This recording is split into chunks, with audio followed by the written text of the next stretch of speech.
ఈటల పట్టేంటో ఒకసారి చూద్దాం. పదవులు రాకుండా అడ్డుకుంటున్నారని అసంతృప్తి, అలాగే తనకు పలుకుబడి ఉన్నా పట్టించుకోవడం లేదని అసహనం, రాష్ట్ర వ్యాప్తంగా తిరగనివ్వడం లేదు అంటున్నారు ఈటల. కీలక పదవులు అప్పగించాలని కోరుతున్నా నో యూస్. తన వర్గం అనుచరులకు పార్టీలో న్యాయం జరగడం లేదని ఆందోళన వ్యక్తమవుతోంది. హుజూరాబాద్ లో తరచూ బండి జోక్యంపై ఆవేదన వ్యక్తం చేస్తున్నారు.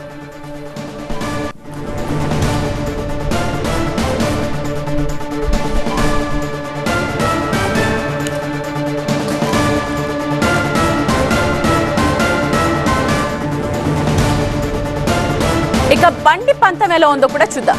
కరీంనగర్ పార్లమెంట్ పరిధిలో ఈటల పెత్తనంపై ఆగ్రహం వ్యక్తం చేస్తున్నారు ఆయన. తన చుట్టూ ఈటల కుట్ర చేస్తున్నారని బండి అనుమానాలు వ్యక్తం చేస్తున్నారు.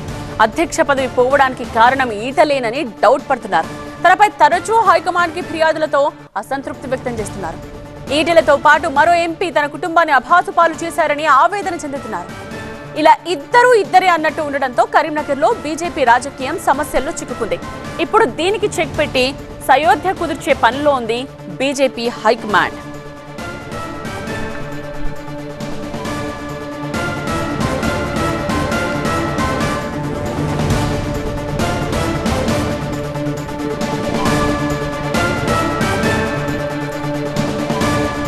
తెలంగాణ బీజేపీలో జరుగుతోన్న సంచలన పరిణామాలు ఇవి. ఇద్దరు అగ్రనేతల మధ్య ప్రస్తుతం బీజేపీ అధిష్టానం రాజీ కుదిర్చే ప్రయత్నాల్లో అయితే ఉంది. మరి రాజీ కుదురుతుందా లేదా అన్నది మరి కాసేపట్లోనే తెలిసే అవకాశం కనిపిస్తోంది.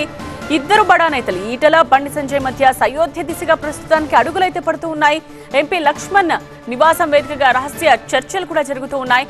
సో ఈటల బండితో ఉమ్మడి సమావేశం జరుగుతోంది. రంగంలోకి అధిష్టానం దూత అభయ్ పాటిల్ కూడా దిగారు. సో కలిసి పని చేయాల్సింది అని అధిష్టానం ఖరాఖండిగా చెప్తూనే ఉంది.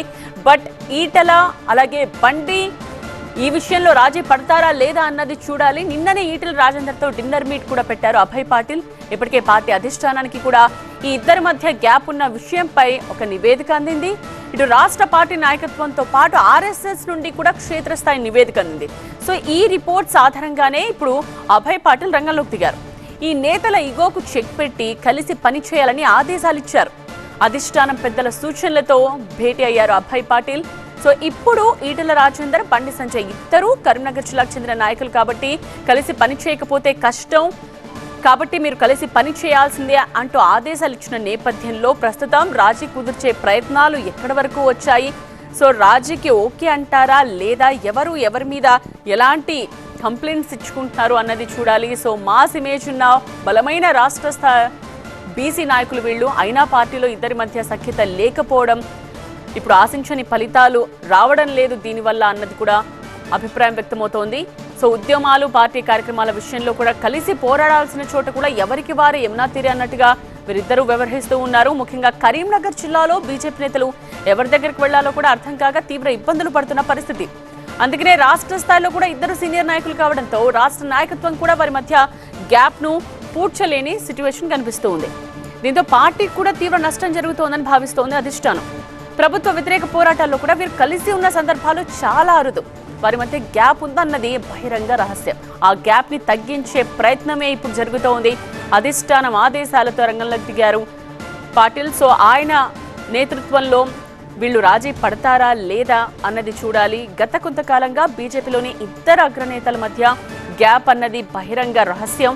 సో అందరికీ తెలుసు ఎవరు ఎటువైపు వెళ్ళాలి అన్న మీమాంసలో కార్యకర్తలు నేతలు కూడా ఉన్నట్టుగా తెలుస్తోంది. కేంద్ర మంత్రిగా బండి సంజయ్ ఉన్నారు. ఎంపీ ఈటల రాజేందర్ మధ్య లోకల్ ఎన్నికల సమయంలో కూడా మరింత గ్యాప్ పెరిగింది అన్నది బహిరంగ రహస్యం. హుజూరాబాద్ నియోజకవర్గం విషయంలో కూడా ఇద్దరి మధ్య మాట పెరిగింది. లోకల్ ఎన్నికల సమయంలో ఇది ఎవరి అడ్డా కాదని, పార్టీ కోసం కష్టపడిన బిడ్డలకే పదవులు ఇస్తామని, టికెట్స్ వాళ్లకేనని బండి సంజయ్ నియోజకవర్గ నేతలతో చేసిన వ్యాఖ్యలు కూడా అప్పుడు కలకలం రేపాయి. ఆ తరువాత హుజూరాబాద్ లో పర్యటించిన ఈటలు కూడా దీనికి తీవ్ర కౌంటర్ కూడా ఇచ్చారు. తన వద్దకొచ్చి కలిసిన నేతలకు ఉద్దేశించి హుజూరాబాద్ నా అడ్డా, నాతో నడిచిన వారికే టికెట్స్ ఇస్తాం, సో పార్టీతో సంబంధం లేదంటూ సంచలన వ్యాఖ్యలు కూడా చేశారు. ఆ తరువాత పార్టీ రాష్ట్ర అధ్యక్ష పదవి విషయంలో కూడా తనపై కొందరు కుట్రలు చేశారన్న అభిప్రాయంతో మాజీ మంత్రి ఈటల ఉన్నారు. ఇదే విషయాన్ని తన సన్నిహితుల వద్ద తరచుగా చెప్తూ వచ్చారు ఈటల. పరోక్షంగా బండి సంజయ్ అడ్డుపడ్డారని ఆయన ఉద్దేశం. సో గ్యాప్ ఇలా కంటిన్యూ అవుతూ వచ్చింది. మరి ఇవాళ ఈ భేటీతో గ్యాప్ కు ఫుల్ స్టాప్ పడుతుందా లేదా అన్నది మాత్రం చూడాలి.